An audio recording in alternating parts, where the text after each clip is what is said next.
Hey yo l'équipe, ravi de vous retrouver aujourd'hui pour cette nouvelle vidéo et au programme du jour, je vais tout simplement vous remémorer comment je nourris mes colonies, du moins avec la protéine, les protéines et notamment les blattes.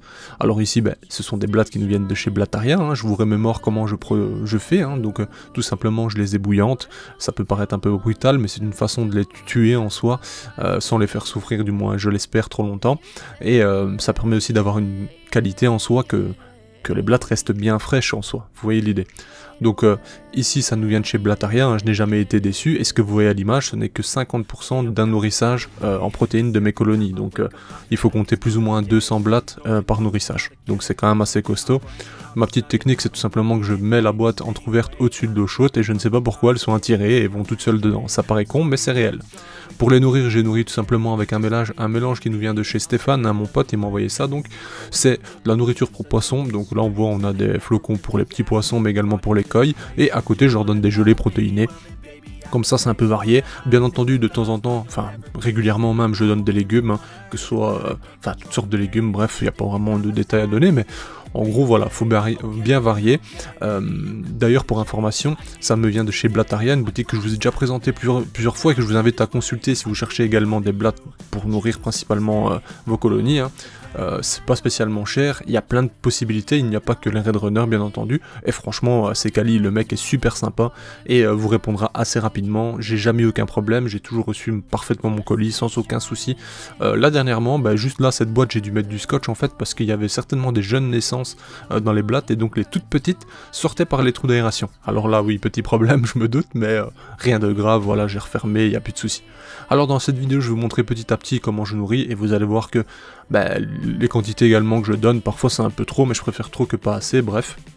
Vous allez voir que certaines espèces sont vraiment sauvages, comme les Rengeri, hein, Camponotus Rengeri que vous avez à l'image, elles ne se font pas prier, elles foncent dessus directement, elles les tirent dans le tube, vous voyez c'est assez barbare, hein. Franchement Rengeri c'est hyper impressionnant. Alors, je n'avais pas fini, je vais revenir justement sur Blattaria, je mettrai bien entendu les informations dans la description, vous pourrez aller consulter justement le site, etc. si ça vous intéresse. Bien entendu je ne pousse pas à l'achat ou quoi que ce soit, hein, vous êtes libre de faire ce que vous souhaitez. Je vous donne juste une possibilité, si vous souhaitez acquérir des blattes pour nourrir vos élevages, il y a également des blattes de collection, bref, à vous de voir.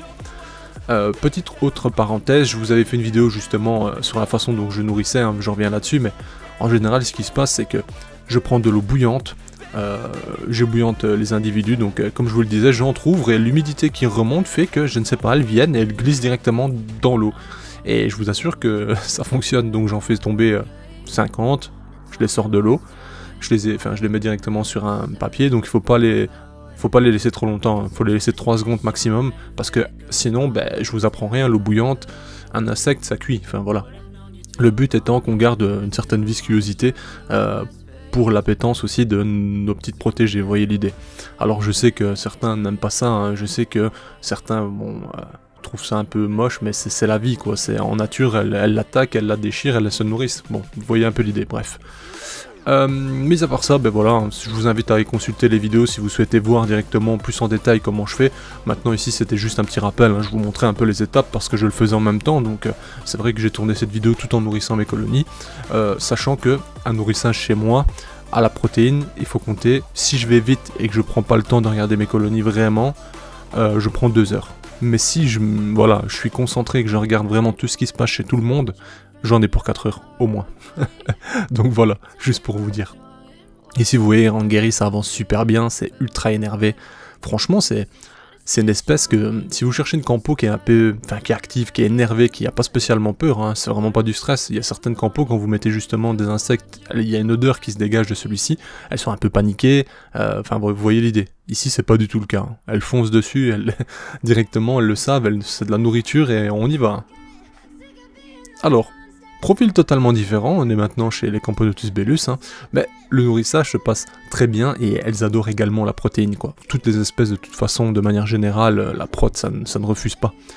Alors ici vous allez voir qu'en peu de temps, hein, très peu de temps directement, il y a un beau recrutement qui se fait, ce qui veut dire aussi que ma colonie a pris confiance, hein, parce qu'avant ce n'était pas le cas, elle prenait un peu de temps avant de se rendre compte et de venir sur la protéine, mais comme vous le voyez à l'image, le couvain est conséquent, il y a vraiment beaucoup de monde à nourrir, et forcément, ça ne se refuse pas à la protéine. Pour le bien-être des larves notamment et de tout le couvain, la protéine c'est essentiel, donc là, vous voyez directement, et d'ailleurs vous pouvez vous dire, bah, je mets quand même une sacrée quantité, mais en fait, vu qu'elles sont nombreuses et qu'il y a énormément de larves, bah, il faut quand même nourrir tous ces petits mondes.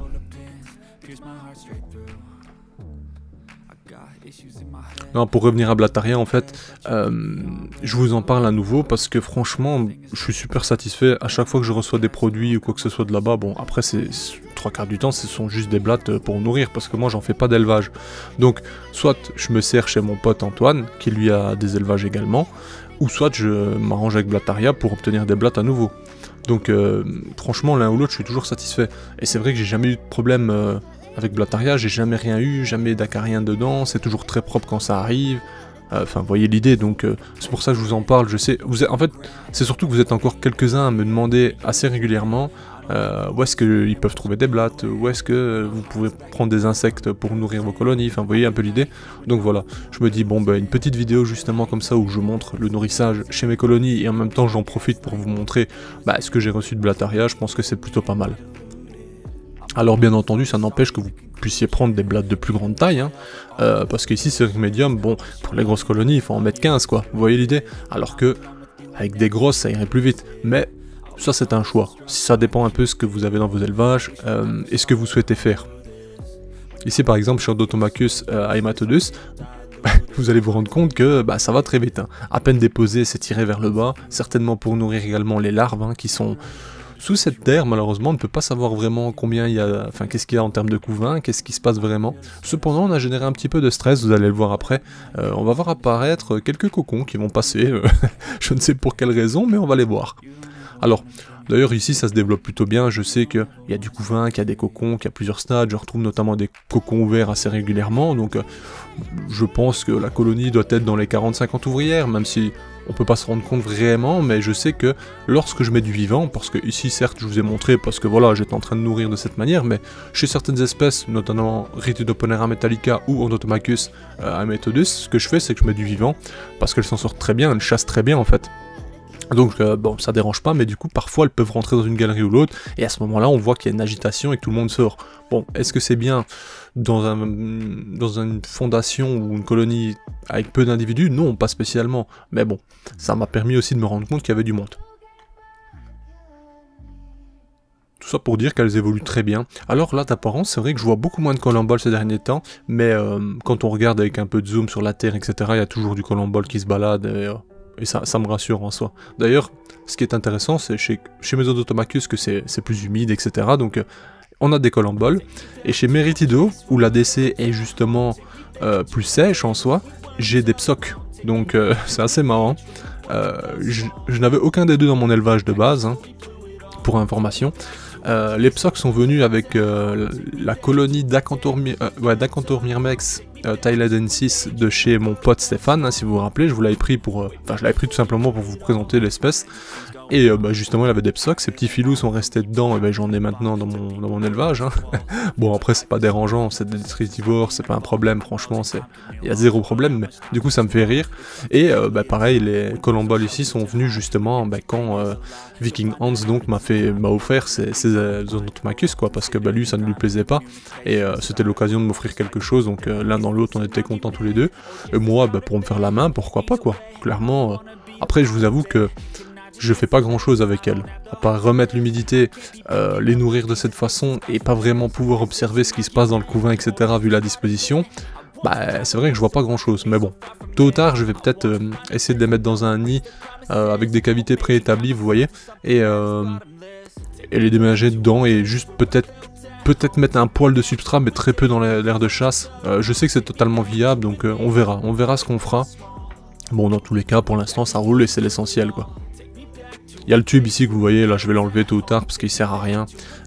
L'humidité, elles boivent uniquement directement avec l'évaporation ou directement dans la terre ou sur je vais dire les côtés, donc il y a vraiment pas besoin de ce tube, mais bon. C'est quand même intéressant d'Odontomachus, c'est vrai que c'est une espèce fun à observer, il y a des comportements assez sympas, notamment quand vous voyez un peu des phases de chasse, etc. C'est vrai que c'est assez énervé, hein, c'est impressionnant, on va pas se mentir, donc c'est toujours très intéressant.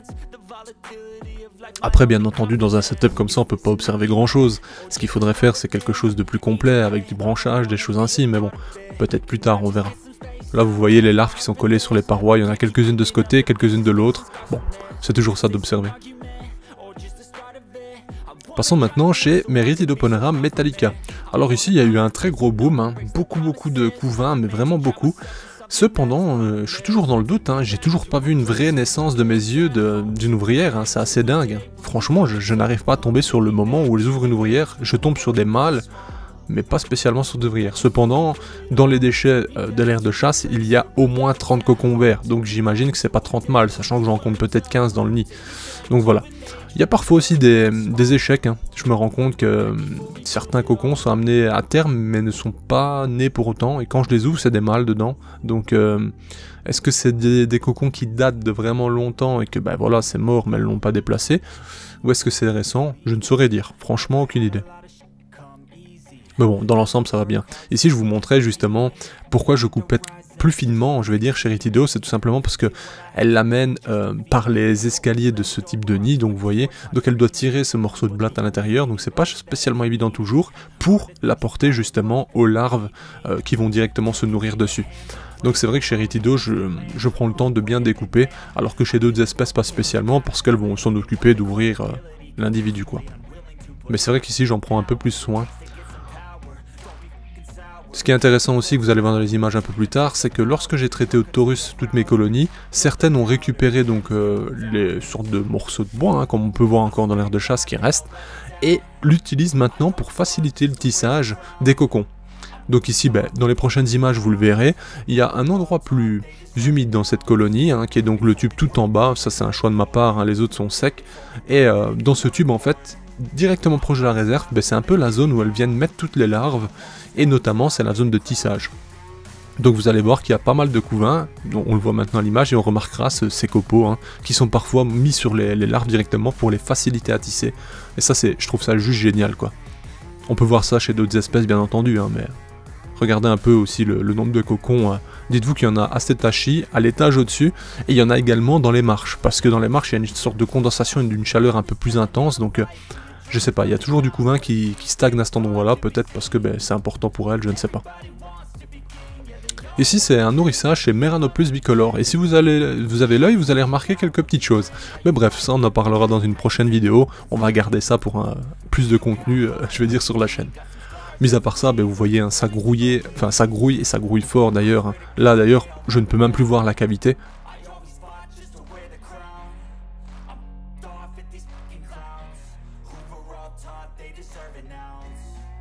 Alors après avoir posé justement la protéine, bah directement on voit, hein, une petite ouvrière vient découvrir celle-ci. À l'aide de leurs antennes, bah, elle va se rendre compte qu'il y a de quoi manger, hein, tout simplement.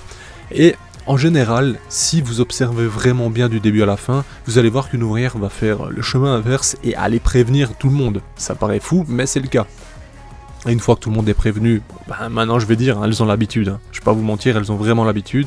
J'ai l'impression de nourrir mon chien. Dès que j'ouvre le truc, elles sortent, elles savent bien que je nourris, c'est bête, mais en général, sinon elles font l'aller-retour, et là on voit une masse arriver, on voit vraiment beaucoup de monde. Déjà dans les images que vous allez voir ici, vous allez vous rendre compte qu'il y a un grand monde qui arrive pour la prot. Et enfin bref, franchement Meranopus, c'est pour le recrutement, c'est franchement génial. Hein. Quand il y a à bouffer, elles sont au rendez-vous directement. Enfin voilà, j'espère que ce petit rappel vous a plu, que cette découverte potentielle également d'un fournisseur de blattes, hein, notamment pour vos fourmis, bah, vous aidera.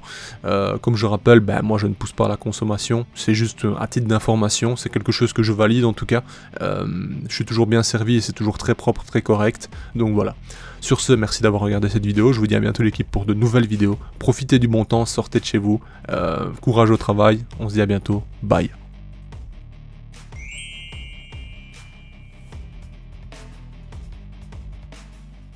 Hey, si toi aussi tu as apprécié la vidéo, n'oublie pas de t'abonner, de laisser un like, voire un commentaire, ou même de nous suivre sur les réseaux. Merci et à bientôt l'équipe.